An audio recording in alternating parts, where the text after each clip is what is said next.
आपका शाम 7 बजे की खबरों में मैं हूं दीपक डोभाल। शुरुआत हेडलाइंस के साथ।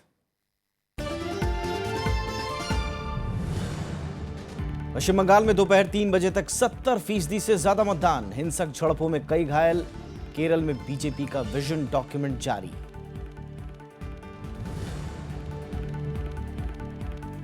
अगस्ता वेस्टलैंड मामले में बीजेपी पर कांग्रेस का पलटवार। मेक इन इंडिया में हिस्सा लेने की अनुमति पर उठाए सवाल। बीजेपी ने फिर पूछे रिश्वत लेने वालों के नाम।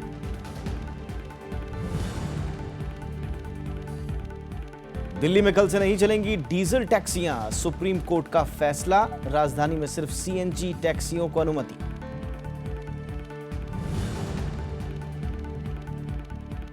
उत्तराखंड के जंगलों में लगी आग बेकाबू। अब तक 6 की मौत, कई घायल। हाई अलर्ट के बीच एनडीआरएफ ने तेज किया अभियान। हालात पर केंद्र की नजर।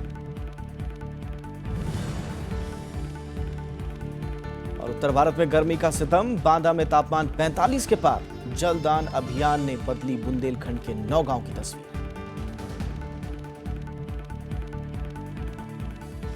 पश्चिम बंगाल में आज 5वें दौर की 53 सीटों पर मतदान का काम पूरा हो गया। दोपहर 3 बजे से 70% से ज्यादा मतदान हुआ है। दोपहर 3 बजे तक ये खबर है। इसके साथ ही 349 उम्मीदवारों की किस्मत ईवीएम में कैद हो गई है, जिसमें 43 महिला उम्मीदवार भी शामिल हैं। इस दौर में हिंसा की छिटपुट घटनाएं भी सामने आई।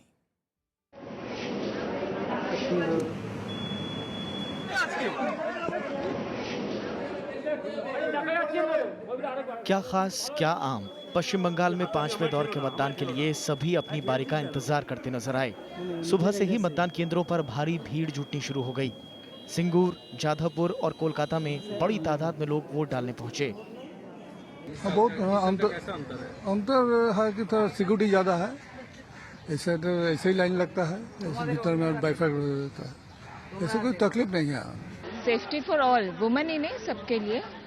और इंडस्ट्रीज आनी चाहिए और विलेजेस को डेवलप करना है वेस्ट बंगाल। हालांकि इस दौरान हिंसा की छिटपुट घटनाएं भी सामने आईं, जिसके बाद प्रशासन ने सख्ती बढ़ा दी। इस दौर में दक्षिण कोलकाता के भवानीपुर विधानसभा क्षेत्र पर लोगों की खास नजर है। यहां से मुख्यमंत्री और तृणमूल कांग्रेस की अध्यक्ष ममता बनर्जी चुनाव लड़ रही हैं। कांग्रेस की दीपा दास मुंशी और बीजेपी के चंद्र कुमार बोस से उन्हें चुनौती मिल रही है। 5वें दौर के मतदान के बाद राज्य की 294 में से 269 सीटों पर वोटिंग प्रक्रिया पूरी हो गई है। इसके बाद आखिरी दौर में 5 मई को 25 सीटों पर मतदान होना है। नतीजे 19 मई को आएंगे। चुनाव आयोग की सख्ती और अभूतपूर्व सुरक्षा के बीच संपन्न हुआ मतदान का ये 5वां दौर बीते के 4 चरणों के मुकाबले अपेक्षाकृत बेहद शांतिपूर्ण रहा।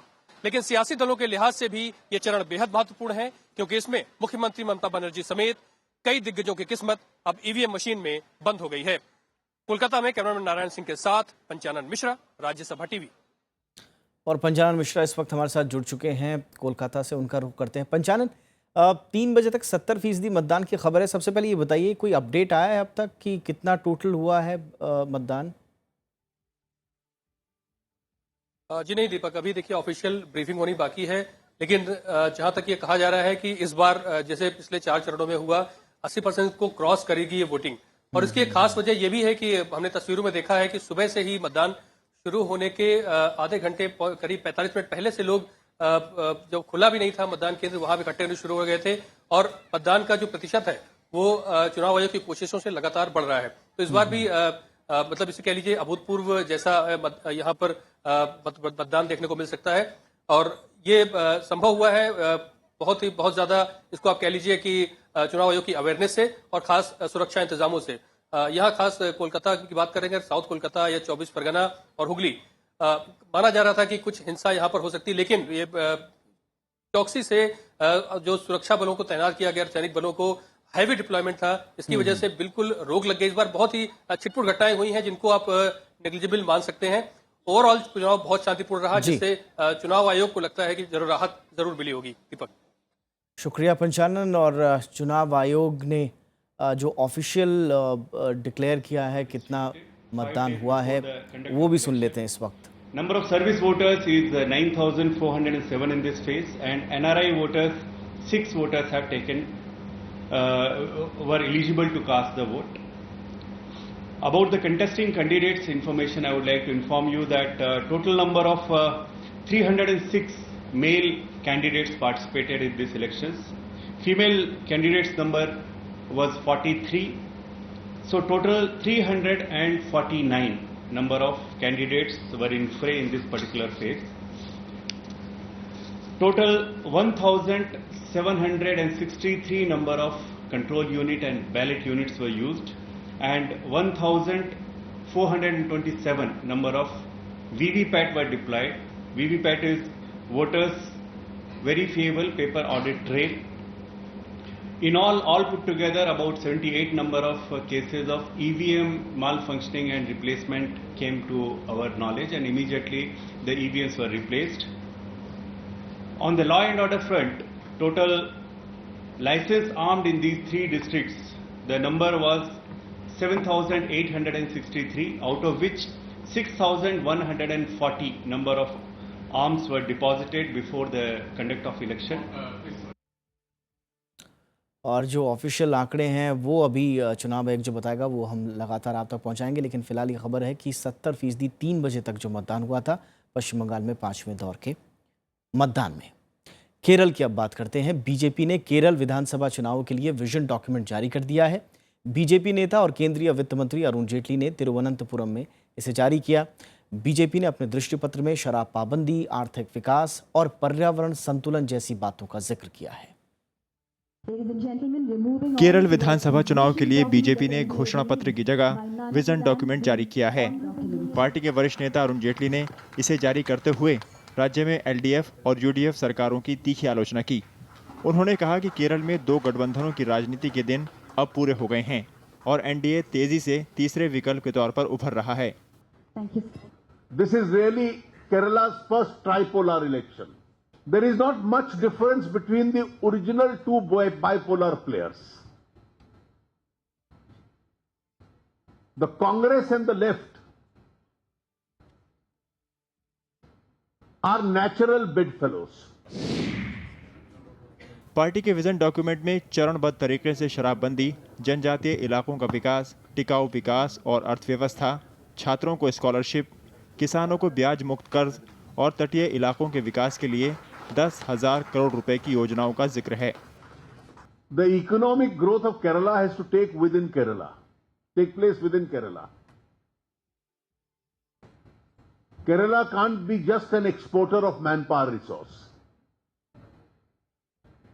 It has to use that resource within. Alternative LDF, UDF governments have resulted in that.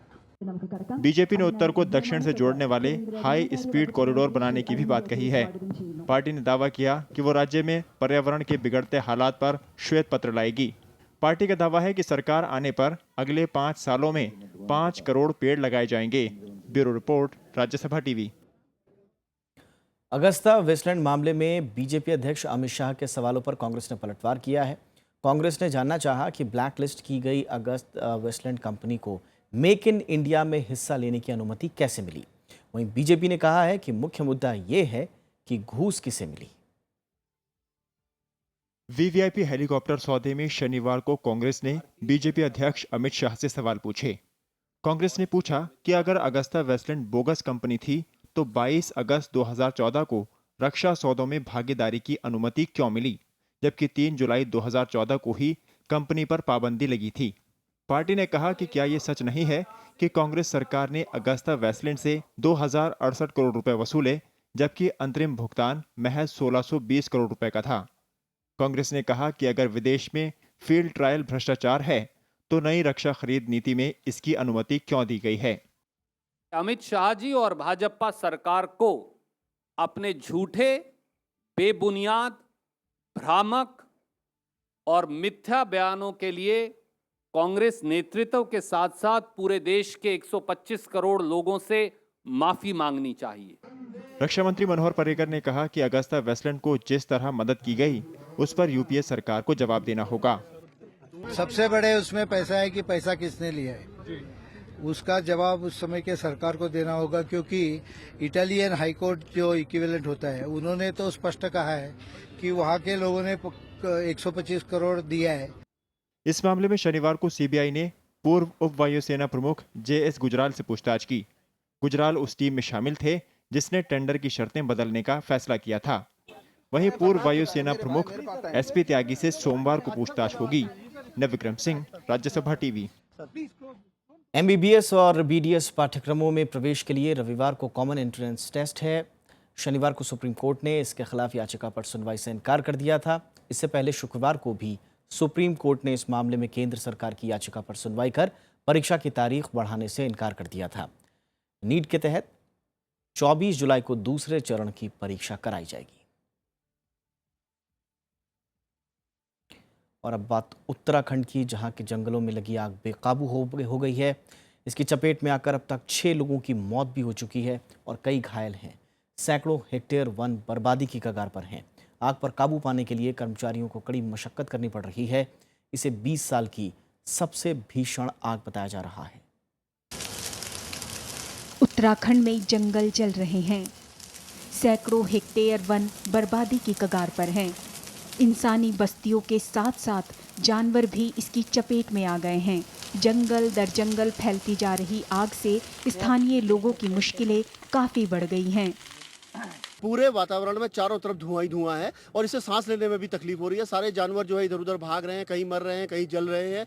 अब जो जानवर बचे हुए भी हैं उनके लिए जंगलों में अब चारा, हरा चारा भी नहीं है। वो अब भूख और प्यास पानी से मरेंगे। मकान भी जल गया, सारा सामान था वो भी जल गया। 6-7 गाय बैल थे, थोड़े थोड़े सारे जल रखे। यहाँ पे अचानक नीचे से स्कूल के पास से वहाँ से आग लगनी स्टार्ट हुई और से इनके लोगों के मवेशी वगैरह, मकान, झोपड़ी और जो छान थी पूरी तरह से क्षतिग्रस्त हो गई।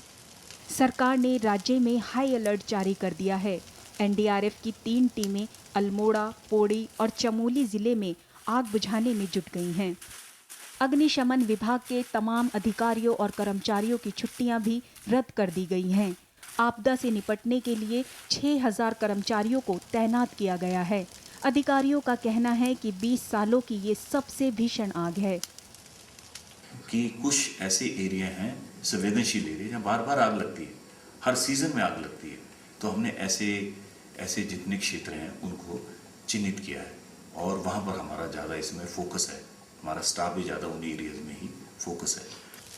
कुमाऊं और गढ़वाल के 1900 हेक्टेयर में फैले जंगलों को आग से सबसे ज्यादा नुकसान पहुंचा है। इसकी वजह से पहाड़ों पर बसने वाले 1500 गांवों पर खतरा बना हुआ है। उत्तराखंड के जंगलों में इस साल आग लगने की 1000 से ज्यादा घटनाएं दर्ज हुई हैं। पूर्व मुख्यमंत्री हरीश रावत ने राज्यपाल को चिट्ठी लिखकर राज्य को अग्नि आपदा पीड़ित घोषित करने की मांग की है। Bureau report, Rajya Sabha TV. और इस मसले को राज्य के राज्यपाल के पॉल ने भी संज्ञान में लिया है और उसे गंभीरता से लेते हुए तुरंत वीडियो कॉन्फ्रेंसिंग कर उन्होंने अधिकारियों से बात भी की है। आगे बढ़ते हैं। सुप्रीम कोर्ट ने डीजल टैक्सियों चालकों को राहत देने से इनकार कर दिया है। इसकी वजह से रविवार से दिल्ली एनसीआर में ये गाड़ियां सड़क पर नहीं उतर पाएंगी। कोर्ट ने यह फैसला दिल्ली में प्रदूषण के मामले में सुनवाई करते हुए दिया है। रविवार से दिल्ली में टैक्सी से सफर करने वाले मुसाफिरों को खासी मशक्कत करनी पड़ेगी। सुप्रीम कोर्ट के आदेश के मुताबिक 1 मई से सिर्फ सीएनजी गाड़ियां ही चल पाएंगी। अदालत ने डीजल टैक्सियों को राहत देने से इनकार कर दिया है। दिल्ली को हमें अगर पोल्यूशन फ्री करना है तो कुछ स्ट्रिक्ट स्टेप तो लेने पड़ेंगे, उसी के बाद चेंज होगा। तो इस फैसले का तो हम स्वागत करते हैं। इस मामले में टैक्सी मालिकों ने सुप्रीम कोर्ट में याचिका दायर कर राहत देने की मांग की थी। ऑपरेटरों ने कहा कि बाजार में अभी तक कोई ऐसी तकनीक नहीं है जिसकी मदद से डीजल गाड़ियों को सीएनजी में तब्दील किया जा सके। कोर्ट ने कहा कि तय समय सीमा के दौरान ऑपरेटरों को दूसरे विकल्पों पर भी विचार करना चाहिए था। ऑल इंडिया टूरिस्ट परमिट वाली गाड़ियों को इस आदेश से बाहर रखा गया है। रेडियो टैक्सी की तरह एनसीआर परमिट वाली टैक्सियों को भी छूट है। सुप्रीम कोर्ट ने ग्रीन टैक्स चुकाने के बाद दिल्ली पुलिस को 2000 सीसी या इससे ज़्यादा क्षमता वाली 190 डीजल गाड़ियों के पंजीकरण को मंजूरी दे दी है। दिल्ली की सड़कों पर रोजाना करीब 70,000 टैक्सियां चलती हैं। मामले की अगली सुनवाई 9 मई को होगी। Bureau report, Rajya Sabha TV. और फिलहाल एक छोटा सा ब्रेक, जल्द हाजिर होंगे।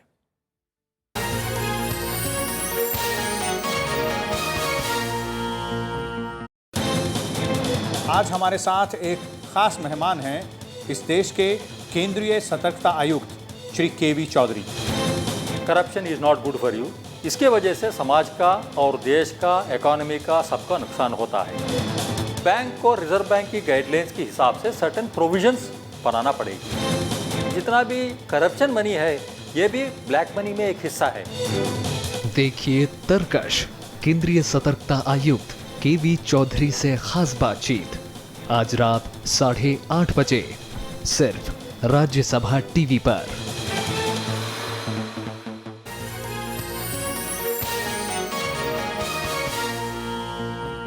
और अब बात गर्मी और सूखे की।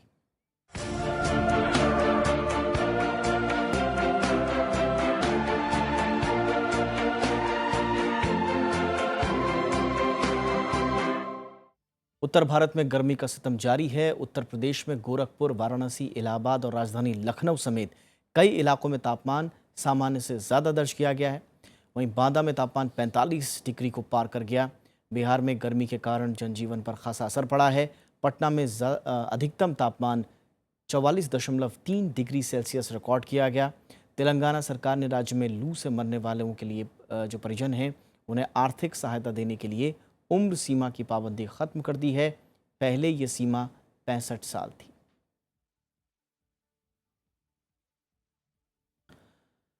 सूखे से जूझ रहे बुंदेलखंड के नौगांव कस्बे में लोग एकजुट होकर इस संकट का सामना कर रहे हैं। यहाँ की इकलौती धसान नदी इस बार सूख गई है, जिससे पानी की ज़बरदस्त किल्लत हो गई है। नगर पालिका के बोरवेलों ने पानी देना बंद कर दिया है, लेकिन जलदान अभियान ने यहाँ की दशा ही बदल दी है। राज्यसभा टीवी की ये खास रिपोर्ट।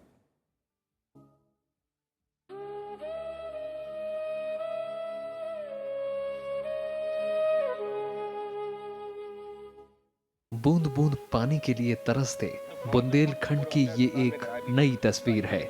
यहाँ के किसी भी बाशिंदे को पानी की किल्लत से जूझना ना पड़े, इसके लिए स्थानीय निवासियों ने जलदान की मुहिम शुरू की है। इस मुहिम ने सूखे चेहरों पर राहत ला दी है। जो नगर पालिका के बोर्ड हैं और जो शहर के व्यक्ति हैं जिन्होंने अपना अपना सहयोग दिया है, उसी से नगर की व्यवस्था टिकी है। जो 60-70 हज़ार आबादी है उन तक घर घर पानी पहुंच रहा है नल के माध्यम से। नौगांव को रोजाना 24 लाख लीटर पानी की जरूरत होती है, लेकिन सूखे की मार ऐसी पड़ी कि नगर पालिका अब 2 लाख लीटर पानी का ही इंतजाम कर पा रहा है। ऐसी में अधिकारियों ने समृद्ध किसानों से जलदान की अपील की। अब नगर पालिका के टैंकर नौगांव के आसपास के किसानों के बोरवेल से पानी भरकर एक जगह इकट्ठा करते हैं, जहां से पूरे नगर को पानी की सप्लाई की जाती है। और हमारा यही है कि सभी लोगों को पानी उपलब्ध हो जाए और सभी लोग पानी की समस्या से दूर रहें। हमारे नगर की जो जनता है सामने आई और उन्होंने ज़्यादा से ज़्यादा संख्या में अपने बोर दिए और अपना जलदान के द्वारा ही हम यहाँ नगर की समस्याओं को सुलझा पा रहे हैं। 1857 की क्रांति का केंद्र रहे नौगांव में अंग्रेजी राज में बनी कई शानदार इमारतें हैं, जो इसकी संपन्नता की कहानी बताती हैं। यहाँ आसपास कोई तालाब या जलाशय नहीं है, लेकिन जल संकट के समय यहाँ के लोगों की ये पहल वाकई काबिले तारीफ है।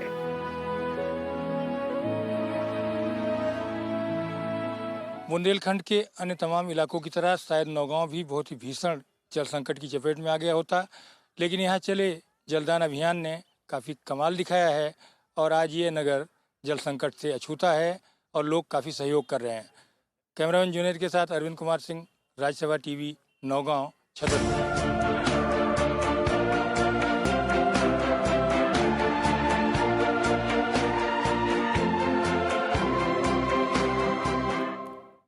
आम आदमी पार्टी सरकार ने दिल्ली को पूर्ण राज्य बनाने की मांग फिर से उठाई है। इसके लिए दिल्ली स्टेट बिल का मसौदा भी तैयार कर लिया गया है। इसे जल्द ही वेबसाइट पर डालकर लोगों की राय ली जाएगी। मुख्यमंत्री अरविंद केजरीवाल ने आज ट्वीट कर इसका ऐलान किया। हालांकि बीजेपी और कांग्रेस का आरोप है कि दिल्ली सरकार अपने वादों को पूरा करने में विफल रही है, इसलिए इस मुद्दे को उठा रही है। दरअसल संविधान में दिल्ली ना ही पूर्ण राज्य है और ना ही पूर्ण केंद्र शासित प्रदेश। इस वजह से उपराज्यपाल और निर्वाचित सरकार के अधिकारों को लेकर कई बार विवाद सामने आते रहे हैं। लोगों के अपने घर के सपने के साथ प्राइवेट बिल्डर ही नहीं बल्कि सरकार भी खेल रही है। अपनी गाढ़ी कमाई का पैसा सरकार को देने के बावजूद झुग्गी में रहने वालों को अब तक मकान नसीब नहीं हुआ है। 20,000 से ज़्यादा तैयार मकान खाली पड़े हैं। झुग्गी झोपड़ी में रहने वाले लोग अब अपने वोट का हिसाब मांग रहे हैं कि आखिर कब उन्हें सपनों का घर मिलेगा। दिल्ली सरकार की तरफ से गरीबों को मकान देने वाली राजीव रत्न आवास योजना अभी भी अपने अंजाम तक नहीं पहुंच पाई है। लंबे समय से छोटे घर का सपना संजोए लोगों की उम्मीदें अब टूटने लगी हैं। दिल्ली के कीर्ति नगर की झुग्गियों में रहने वाली मीना देवी को उम्मीद थी कि राजीव रत्न आवास योजना की बदौलत उनकी खुद के घर की उम्मीद पूरी हो जाएगी, लेकिन वो सपना आज भी सपना है। हमारे यहाँ 2011 से ही सर्वे चालू हुई थी। 2013 में 2014 अगस्त में हम लोग 68,000 रुपया जमा किए। उस टाइम हमें ये कहा गया 10 दिन के अंदर में आपको मकान मिल जाएगा। आज तक तो ना मकान मिली और ना हमें पैसा मिला। हम झुग्गी वालों को क्या सुविधा सरकार देते हैं? कोई सुविधा नहीं देते हैं। दिहाड़ी मजदूरी करने वाली मीना देवी ने किसी तरह 28,000 रुपए का इंतजाम तो कर लिया, लेकिन बाकी के 40,000 के लिए उन्हें कर्ज लेना पड़ा। मकान तो नहीं मिला, लेकिन ब्याज का बोझ बढ़ता जा रहा है। मीना की तरह लाखों लोग अपने घर का सपना पाले हुए हैं। रसीद का ये टुकड़ा हर बार इन लोगों की अपने मकान की हसरत को जिंदा कर देता है। हर बार सर्वे होता है, लिस्ट निकाली जाती है, लेकिन मकान की चाबी कब हाथ लगेगी किसी को नहीं पता। मकान बोले थे बपरोला में देने के लिए वादा किए थे जी, तो क्या हुआ उसका? आज तक बपरोला में मकान नहीं मिला। फिर महीने 2 महीने के बाद यहाँ आके हरगामा कर देते हैं मेट्रो वाले ने कि आज टूटेगा कल टूटेगा, लेकिन हम लोग बोरी बिस्तर बांध लेते हैं डर से, उनके डर से हट जाते हैं, फिर कुछ नहीं होता चले जाते हैं। शीला दीक्षित सरकार के कार्यकाल में इस योजना की शुरुआत की गई थी, जिसके तहत 3 लाख मकान बनाने की तैयारी थी। 20,000 से ज्यादा मकान बनाए भी गए, लेकिन इनका अभी तक आवंटन नहीं हो पाया है। खाली पड़े ये मकान अब धीरे धीरे खंडर में तब्दील होते जा रहे हैं। दिल्ली सरकार की नोडल एजेंसी इन मकानों को नई योजना के साथ लोगों तक पहुंचाने की तैयारी कर रही है, लेकिन ये काम कब पूरा होगा ये साफ नहीं है। राजीव रतन आवास योजना, दिल्ली गवर्नमेंट का ड्यूसिप और अर्बन डेवलपमेंट, ये 3 के बीच में है अभी। तो थोड़ा दिन अभी हम लोग इस डिस्कशन में थे कि ये अलॉटमेंट्स वर्क किसके अंडर में होगा। इसको लगभग कंप्लीट कर लिया है सरकार ने और हम उसको आगे आने वाले समय में अलॉट करने के प्रोसेस में हैं। नहीं, काफ़ी पहले से ऐसे लोग हैं जिनको पैसा दिया था और नहीं मिला है, इसलिए दिल्ली सरकार उस पर काफ़ी सक्रियता से काम कर रही है, जिससे जल्द हम लोग उन लोगों को पहले चरण में जो है उनको हम मकान दिलवा सकें। इस योजना के तहत करीब 2 लाख लोगों ने आवेदन किया है, जिन्हें उम्मीद है कि एक ना एक दिन उनका परिवार अच्छे माहौल में अपनी जिंदगी गुजर बसर करेगा। चुनावों में वादे तो किए जाते हैं, लेकिन शायद ही कभी वो पूरे किए हों। राजीव रतन आवास के जरिए भी दिल्ली वालों ने दिल्ली में अपना घर होने का सपना तो देखा, लेकिन वो अभी तक पूरा नहीं हुआ। ये घर भी बनकर तो तैयार हो चुके हैं, लेकिन यहाँ पे रहने वालों को ही इसका अता पता नहीं है। कैमरा पर्सन शिव कुमार के साथ Anu Diwan, Rajya Sabha TV, Delhi. Kingfisher airlines के ब्रांड्स और ट्रेडमार्क की नीलामी में बैंकों की सफलता नहीं मिली है। इसके लिए एक भी खरीदार सामने नहीं आया है। इसकी कीमत 366 करोड़ 70 लाख रुपए रखी गई थी। ई नीलामी सुबह 11:30 बजे शुरू हुई और 1 घंटे बाद भी बोली नहीं लगने पर इसे बंद कर दिया गया। इससे पहले बैंकों ने मुंबई के किंगफिशर हाउस को बेचने की कोशिश की थी, लेकिन इसके लिए भी कोई बोली नहीं मिली। बंद पड़ी किंगफिशर एयरलाइंस के मालिक विजय माल्या पर SBI समेत 17 बैंकों का 9,000 करोड़ रुपए से ज्यादा का कर्ज बकाया है। राष्ट्रपति प्रणब मुखर्जी ने न्यूजीलैंड के निवेशकों को भारत के मेक इन इंडिया अभियान से जुड़ने का न्योता दिया है। उन्होंने न्यूजीलैंड से घनिष्ठ रिश्तों पर जोर दिया और कहा कि पिछले कुछ सालों में दोनों देश इस रास्ते पर तेजी से आगे बढ़े हैं। उन्होंने कहा कि भारत प्रशांत क्षेत्र के देशों के साथ बेहतर रिश्तों की अहमियत देता है। राष्ट्रपति कल यहाँ 3 दिनों की राजकीय यात्रा पर पहुंचे थे। न्यूजीलैंड के गवर्नर जनरल जेरी मातेपारी की मौजूदगी में आज उनका औपचारिक स्वागत हुआ। पहली बार भारत का कोई राष्ट्रपति न्यूजीलैंड की यात्रा पर आया है। इराक में आज उग्र प्रदर्शनकारियों ने संसद भवन में घुसकर जमकर उत्पात मचाया।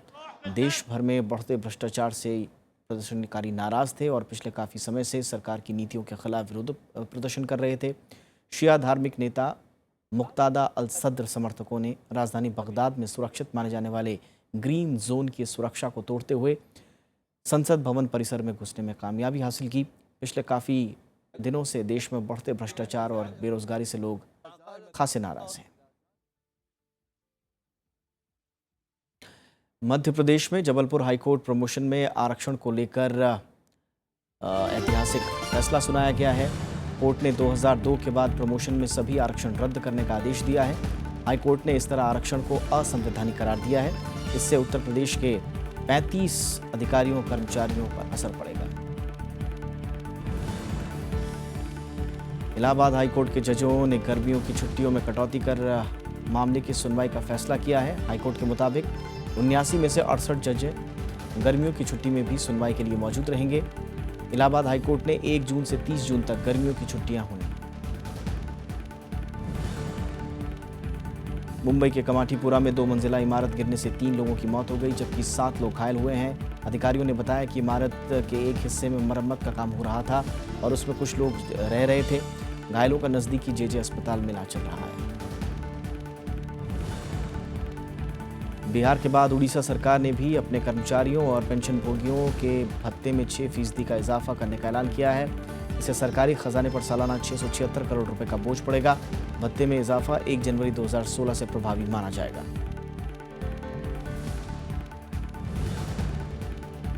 प्रधानमंत्री नरेंद्र मोदी रविवार को अपने संसदीय क्षेत्र वाराणसी का दौरा करेंगे। इस दौरान प्रधानमंत्री गंगा नदी में सौर ऊर्जा से संचालित छोटी नावों का उद्घाटन करेंगे।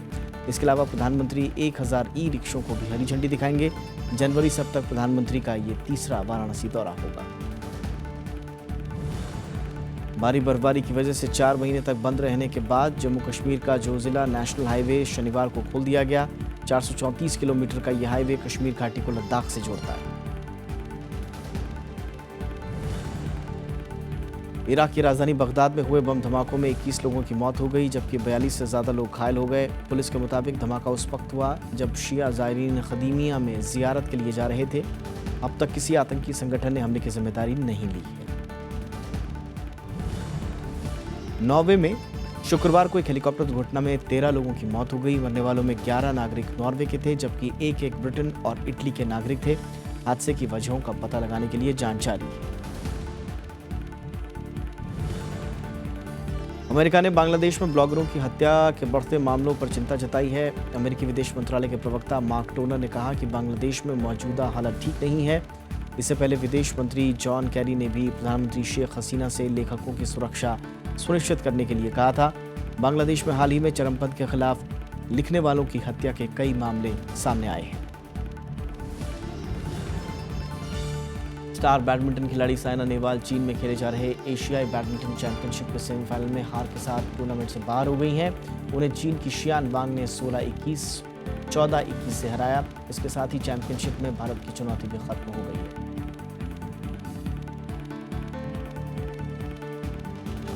उस बुलेटिन में इतना ही।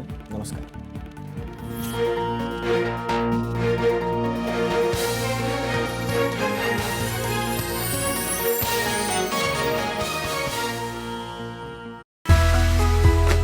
भारतीय संस्कृति और संगीत को पूर्ण रूप से समर्पित एक शख्सियत उस्ताद नसीर अमीन